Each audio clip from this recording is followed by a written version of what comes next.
Galera, eu sempre mantenho esse DVD que eu comprei, achei lá na Penha. A Penha é um bairro do subúrbio, para quem não é do Rio de Janeiro. Eu sou da Penha, meu nome é Rodrigo Fonseca, sou crítico de cinema, pesquisador, fã do Scorsese, enfim, e suburbano. A Penha é um bairro muito louco e tem um viaduto na Penha onde você consegue comprar as coisas mais estapafúrdicas, de queijo Gouda até uma panela de pressão velha e filmes do Al Pacino. E eu comprei esse filme aqui, eu sei que muita gente nem tem mais DVD, mas quem tiver vale a pena. Eu vi O Autor em Família, primeira vez em VHS, depois eu me deparei com uma cópia dele passando no SBT à noite, com o Al Pacino sendo dublado por Nelson Batista, que foi uma das grandes vozes da dublagem brasileira, dublava o Jerry Lewis, enfim, um ator que dublava o seriado Super Amigos, até quando eu era criança, lá no século XII.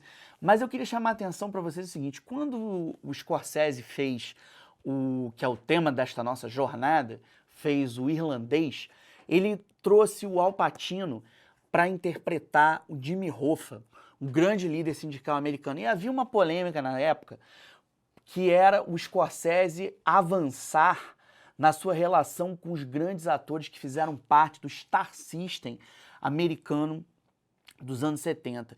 Um desses atores ele não conseguiu. O Lobo de Wall Street, que é um filme que foi lançado no Brasil em 2013, lançado aqui em 2014, quem ia narrar o filme era o Gene Hackman, já aposentado. O Gene Hackman parou de atuar em 2004 e esse é um dos grandes nomes do cinema americano, do cinema novo americano, do fim dos anos 60 e sobretudo dos anos 70.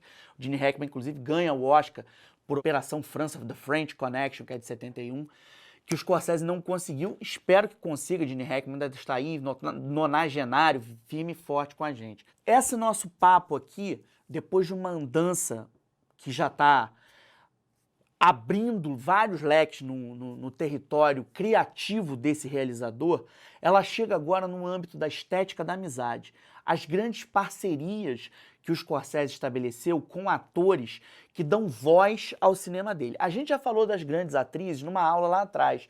A gente mapeou a Ellen Burstyn, a gente mapeou a Illeana Douglas, a gente mapeou Judy Foster, a gente mapeou as irmãs Arquette, a gente mapeou a Sharon Stone em Cassino, que tem um trabalho seminal. Na primeira aula a gente fez uma espécie de cartografia de Nova York, para além do caminho do American Way of Life, valorizando as exigências que vêm da literatura beatnik, da cultura beatnik, do jazz, do rock and roll, na abertura de novos veios comportamentais. Depois a gente falou das representações da máfia na obra do Scorsese, a gente foi para o cinema documental, falamos da fé, e eu acho que agora, já que a gente, no último encontro, tinha falado de fé, da celebração do divino, da celebração dos orixás, a gente vai falar aí dos Exus que abrem o caminho, que são mensageiros da potência sociológica, política, ética do cinema, que são atores como, por exemplo, Leonardo DiCaprio, que a partir do Gangue de Nova York se tornou um protegido e um parceiro do Scorsese. Queria contar uma historinha bem interessante para vocês, antes de chamar a atenção para um grande ator brasileiro, que é o Cristiano Torreão, que é a voz dublada do Scorsese no Brasil. Muita gente tem muito preconceito com a dublagem, mas a dublagem alfabetizou audiovisualmente todos nós, então é importante a gente saber dar crédito a quem nos formou. Cristiano Torreão provavelmente é responsável pela alfabetização de muitos de nós, assim como grandes outros atores, como por exemplo o seu Hélio Ribeiro, que é a voz do Robert De Niro no Brasil, dublado há muitos anos, e Dario de Castro, que nos deixou recentemente, uma das vítimas da Covid, que foi a voz durante muito tempo de Joe Pesci, o senhor Carlos Campanile, que foi a primeira voz do Robert De Niro no Brasil, na versão da BKS, versão brasileira BKS, do Taxi Driver. Nostalgias e afetos na dublagem à parte, queria chamar a atenção para uma coisa. Eu estava no Festival de Cannes em 2012, no ano que o Walter Salles estava lá com On the Road, fazendo uma láurea aí ao Jack Kerouac, o pilar da literatura beatnik, que a gente sempre fala aqui, e não por acaso era um filme que tinha Francis Ford Coppola como seu produtor. Naquele ano, havia um chamado para uma festa, e uma festa que era cara pra chuchu. Você tinha que pagar, tipo, sei lá, $1.500, acho que 1.500 euros, né? Estava em Cannes, para participar. Obviamente que eu, com um dinheiro de repórter, não conseguiria nem se eu ficasse na porta vendendo bala. Mas fiquei sabendo dessa festa. E para que existia essa festa? Essa festa era dada num iate em Cannes pelo Leonardo DiCaprio para levantar fundos para um projeto que estúdio nenhum quis bancar, chamado The Wolf of Wall Street, o Lobo de Wall Street.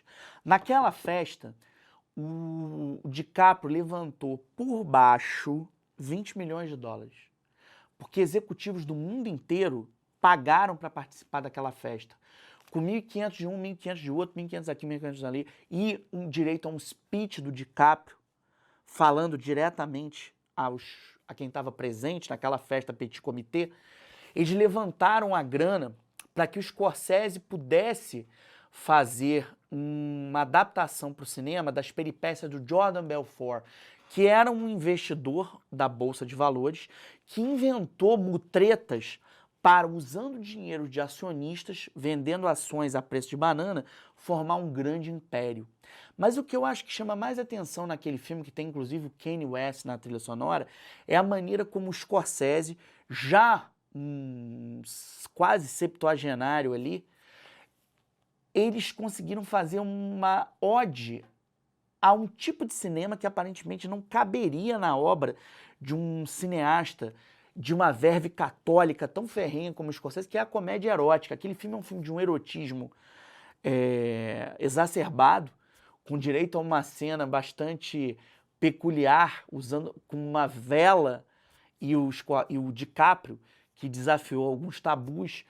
E ali a gente viu nascer um movimento do Scorsese para dialogar com outras narrativas de gênero, apoiado, obviamente, numa parceria que ele vinha trazendo do Gangue de Nova York, do Aviador, com o DiCaprio, que volta agora no Killers of the Flower Moon, que é um filme mais recente que o Scorsese está finalizando sobre faroeste, sobre a gênese do FBI.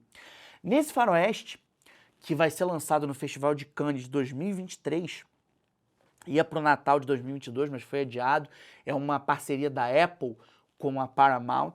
Esse filme, o Scorsese faz parceria também com um outro de seus musos, que é o Robert De Niro. Eu acho que essa é a parceria mais famosa, a começar por um gesto, que é a maneira como Travis Bickle, o personagem do De Niro, que está aqui nesse filme, que está sempre comigo, que é quase um patuá meu, que é os Bons Companheiros. O De Niro está nesse grande filme dos anos 90. Ele, no Taxi Driver, ele fala, "Are you talking to me?", olhando no espelho. Aquela sequência emblematizou aquele filme. Eu queria falar um termo técnico para vocês. Existe um termo técnico que a gente usa na história da dramaturgia, nas construções dramatúrgicas, na escrita de roteiro, que a gente chama de set piece. O que é um set piece? Set piece é uma sequência ou cena, quase sempre uma sequência, ou seja, um conjunto de cenas que imortaliza, vira sinônimo de um filme. Vou dar um exemplo para vocês. Vocês lembram, por exemplo, do ET cruzando a Lua, né? O alienígena cruzando a Lua de bicicleta no filme do Spielberg de 1982?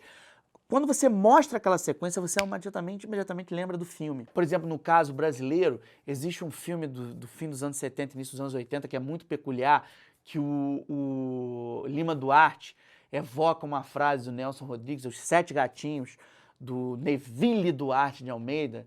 Quem desenhou cacetinhos voadores na parede do banheiro? Aquela sequência virou um emblema, né? Na verdade não é cacetinhos, é outra palavra, mas não podemos dizer nesse horário. Ali virou um set piece dos Sete Gatinhos. Da mesma maneira como o próprio DiCaprio abrindo os braços, I'm the king of the world. No Titanic virou um set piece. O set piece do Taxi Driver virou essa sequência emblemática do De Niro falando para o espelho. E o De Niro volta em múltiplas parcerias, na verdade já vinha antes, do Mean Streets, em que eles se conheceram no set daquele filme. Filme esse que tinha como real protagonista Harvey Keitel, que aparece em múltiplos outros filmes também. É outro parceiro longevo do Scorsese, que faz parte de um Star System ali dos anos 70, que dá voz a um masculino fragmentado, a um masculino vetorizado pela cocaína, vetorizado por uma rebeldia contra o sistema americano, um Star System de masculino vetorizado pelos traumas da Guerra do Vietnã. Todas essas figuras estão ali. O Scorsese fez, portanto, algumas parcerias. Em anos mais recentes, por exemplo, um ator que entra discretamente, dois atores que entram discretamente em alguns filmes dele, são Ben Kingsley, o que está, por exemplo, na Ilha do Medo, está no Cabré. Aparece também o Alec Baldwin em alguns dos filmes que ele faz. Está, por exemplo, no... foi chamado para o Aviador. O Scorsese é alguém que traz um Star System, que é um Star System pensador, um Star System que traz em sua maneira de atuar uma reflexão sobre a América que eles representam. E não por acaso a gente está trabalhando com atores produtores, principalmente esse triunvirato aí, Keitel, De Niro e DiCaprio. DiCaprio, inclusive, produziu filmes ecológicos no cuidado que ele tem, por exemplo, com a preservação da Amazônia, com a preservação dos rios, dos mares, do mundo, a luta que ele teve, por exemplo, para ajudar as vítimas do furacão Katrina. Muitos filmes que ele faz se revertem para essas causas. E sobre o De Niro, eu acho que tem uma outra parceria, eu queria contar uma anedota para vocês. Eu estava no Festival de Marrakech de 2018, em que o De Niro foi homenageado, e teve uma situação muito engraçada.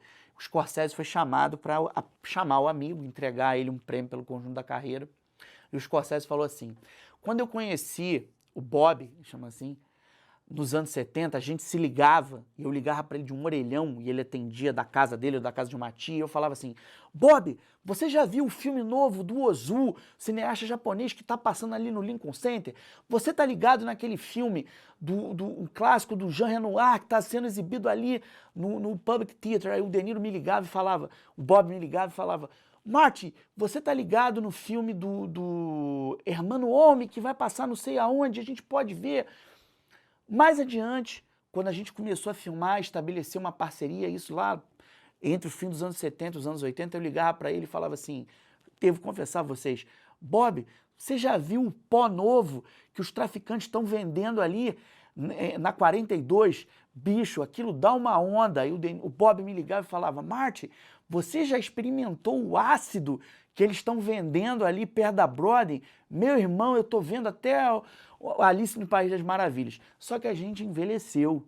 E embora a gente continue amando filmes e a gente não use mais os ácidos e os pós da vida, embora a gente continue falando sobre cinema, eu hoje ligo para ele e falo, Bob, você já sabia que você tem um nervo que se chama ciático e que ele dói?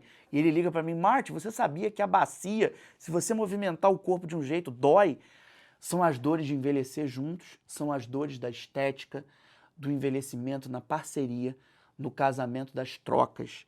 E nas trocas, Robert De Niro e Martin Scorsese estão preparando um novo filme que pode cair como um colírio nos nossos olhos, e a gente vai falar desse filme na última das mini-aulas dessa jornada. Última é uma palavra bem caída, porque a gente espera construir uma parceria longa que vai culminar num grande casamento de celebração do cinema, numa masterclass que vai rolar no dia 3.